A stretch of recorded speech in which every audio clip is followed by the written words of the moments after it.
예수께서 다시 바닷가에 나가심에 큰 무리가 나왔거늘 예수께서 그들을 가르치시니라. 또 지나가시다가 알페오의 아들 레위가 세관에 앉아 있는 것을 보시고 나를 따르라 하시니 일어나 따르니라.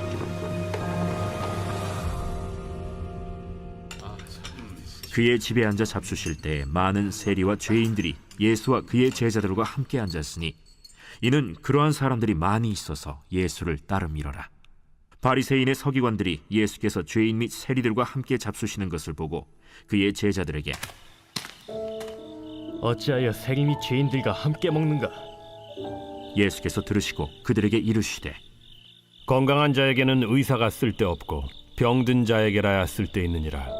나는 의인을 부르러 온 것이 아니요 죄인을 부르러 왔노라.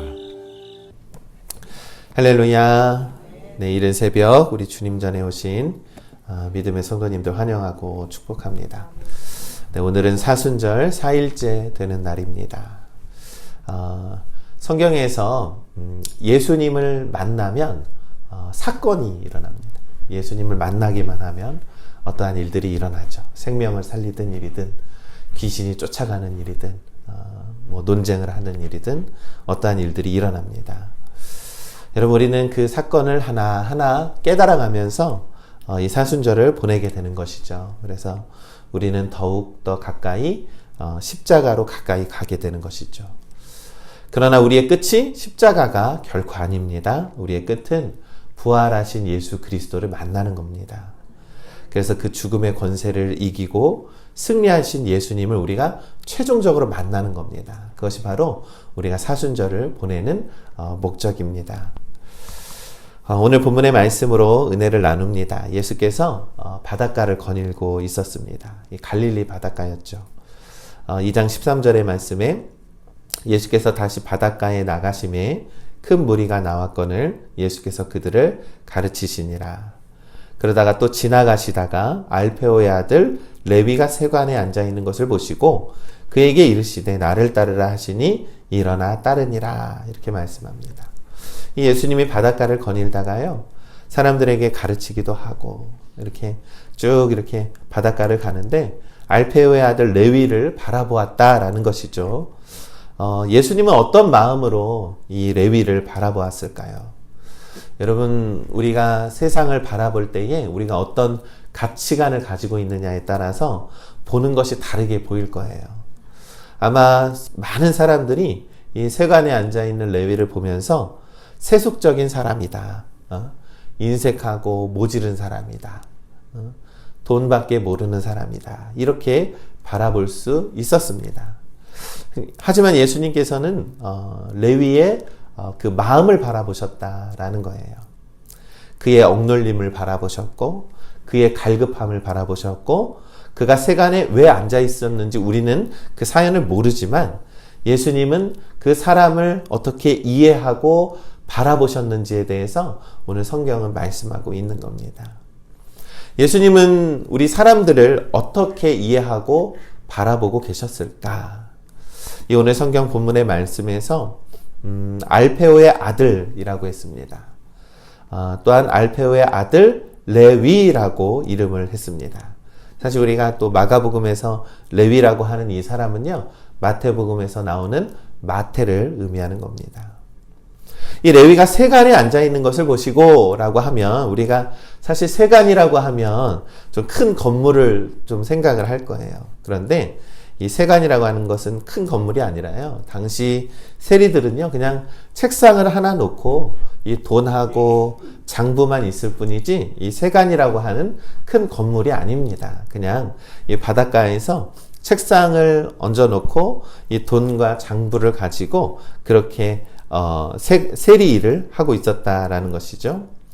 이 성경에서 앉았다라고 하는 이 앉았다라고 하는 원문의 뜻은요, 다스리다, 통치하다, 주관하다라는 뜻이에요. 그러니까 그 레위는 세간을 다스리는 자였다라는 거예요. 그 세리장이었다라는 겁니다. 여러분, 이때 당시에 이 세리장이라는 것은요, 굉장히 똑똑한 사람들이었어요. 왜냐하면은 돈을 만지는 직업이었기 때문에 계산을 잘해야 되잖아요. 그러니까 똑똑해야 했어요. 그리고 그 세금을 걷어야 되는 거기 때문에 여러 외국인들의 말도 할 줄 알아야 했어요. 그러니까 외국어도 능통한 자였습니다. 그렇기 때문에 굉장히 박식하고 배운 사람들이 세리였어요. 그때 예수님이 그 세리 레위를 보면서 나를 따르라 하시니 일어나 따르니라 라고 성경은 말씀하죠. 그런데 여러분, 우리가 유대 사회에서 이 세리들이 욕을 먹고 있었다라는 사실을 우리가 참 잘 알고 있지요. 왜 유대인들이 세리들을 미워하고 왜 죄인 취급을 하면서 손가락질 했냐면요. 당시 이 유대는요, 로마의 지배를 받고 있었잖아요. 근데 로마가 엄청나게 땅을 전쟁을 치르면서 땅을 확장하고 있었기 때문에 지중해에 있는 많은 나라들을 다스렸어요. 그런데 그 전쟁을 치르다 보니까 뭐가 필요합니까? 돈이 많이 필요했다라는 거예요. 그래서 많은 나라들한테 세금을 걷는데 그 중에서 유독 좀 까탈스러웠던 나라가 바로 유대 땅이었어요. 왜냐하면 유대인들은 이렇게 민족 정신이 투철해 가지고 이 로마에 좀 적대적이었습니다. 우리가 유대인들에 보면, 성경에서 보면 바리새인들이 나오고 사두개인들이 나오고 젤롯 당이 나오고 등등 많은 당들이 나오잖아요. 그러니까 여러 분파들이 나눠져 있는데 그래도 이 유대인들에게 목적은 하나, 우리의 나라를 세우자라고 하는 것이 그들의 정신이었잖아요. 그러다 보니까 로마에 대해서는 굉장히 적대적이었습니다. 그러다 보니까 이 로마인들이 세금을 걷는 것이 어려우니까 유대의 부자들을 청탁을 해서 로마가 정치 자금으로 유대의 부자들에게 먼저 돈을 받고 그 유대의 부자들이 로마가 부자들에게 조세권을 줘서 그 부자들이 유대인들의 세금을 걷었다라는 거예요. 그러니까 이 유대인들이 이 세금을 걷는 사람들을 이 로마의 앞잡이들, 이 유대인들의 배신자들 하면서 이렇게 손가락질 했다라는 것이죠. 그들은 세금을 많이 받아야지만이 그들이 먹고 살게 되는 그런 구조가 되어 있었어서 이 유대의 부자들이 조세권을 가지고 이 유대인들에게 악착같이 세금을 받았다라는 겁니다. 그러다 보니 이 세리들은 어떤 사람들입니까? 그렇게 고용된 사람들이었는데 얼마나 많은 사람들의 손가락질을 받고 저 우리 민족의 배신자, 저 로마의 앞잡이 하면서 이렇게 손가락질을 받았겠습니까? 여러분, 그런데 이 레위라고 하는 사람, 어떠한 사연인지 모르지만 사실 그가 자진해서 그런 세리 일을 했겠습니까? 그도 사연이 있고 그도 얼마나 많은 사연으로 그런 일을 했겠습니까? 여러분, 세상에서의 삶이 바로 이와 같다라는 것이죠. 여러분들도 우리 가족을 위해서 이 모질게 살아오는 건데, 그죠? 우리 가족들을 위해서 살려고 더 열심히 살아온 것 뿐인데, 사람들의 평판은 때로는 모질다라고 하고, 손가락질 당하기도 하고, 무시당하기도 하는 것이 우리의 삶 아니겠습니까?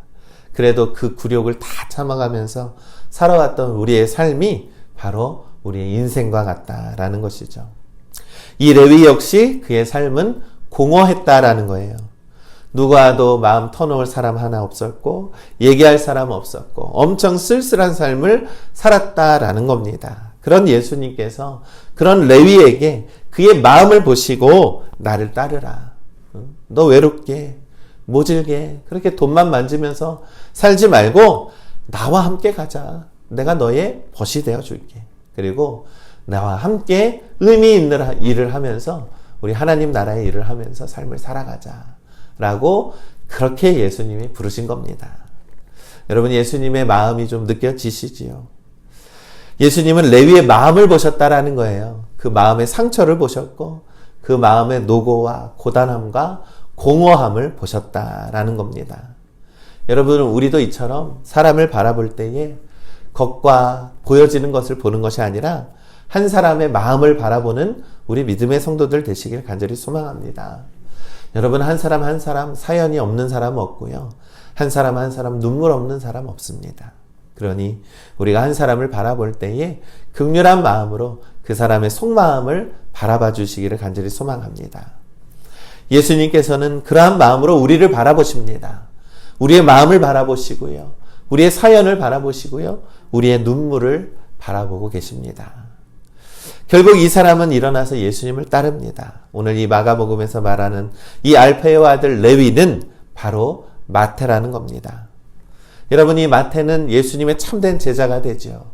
그러므로 마태복음이라고 하는 마태복음서도 예수님의 일들을 다 기록해놓는 귀한 제자가 됩니다. 여러분, 여기에서 따르다라고 하는 것은요, 이제 내 모든 삶을 내려놓고 나의 삶과 공허함과 외로움을 내려놓고 이제 주님과 함께하는 삶을 살아가겠다. 내 삶의 방향을 바꾸겠다라고 하는 자들이 주님을 따르는 자들이다라는 겁니다. 이후에 마태는 예수님을 초대해서 식사의 자리를 마련하죠. 이 마가복음 2장 15절에서 17절의 말씀을 보니까 그의 집에 앉아서 예수님과 함께 식사를 하고 있습니다. 예수님과 그의 제자들도 함께 앉아 있었고 따르는 많은 사람들이 예수님 곁에 있었습니다. 그때에 또 이 바리새인들과 서기관들이 있었다라는 거예요. 그러면서 예수님을 바라보면서 저 죄인이 죄인들과 함께 식사를 하고 있다니 라고 하면서 그렇게 또 화를 내고 있었습니다. 여러분, 성경에서 이 예수님과 이 식사하는 어떠한 장면들이 종종 많이 나오고 있습니다. 여러분, 유대인들에게 식사를 함께 한다라는 것은요, 바로 가족으로 초대를 한다라는 의미를 갖고 있어요. 그래서 마태가 예수님을 우리의 가족으로, 나의 선생님으로 모신다라는 것이죠. 또한 우리가 이 성찬을 하면서 예수님께서 우리를 초대해 주십니다라고 표현하지 않습니까?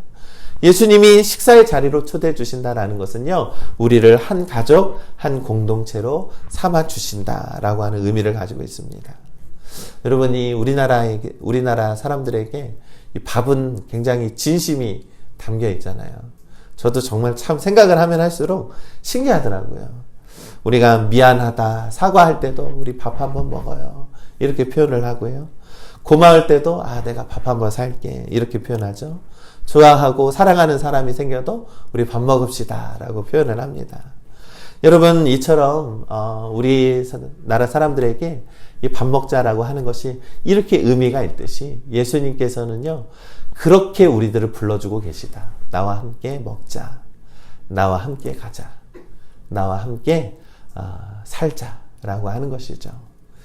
여러분, 그것은 바로 주님 안에서 우리가 한 가족이 된다라는 것이죠.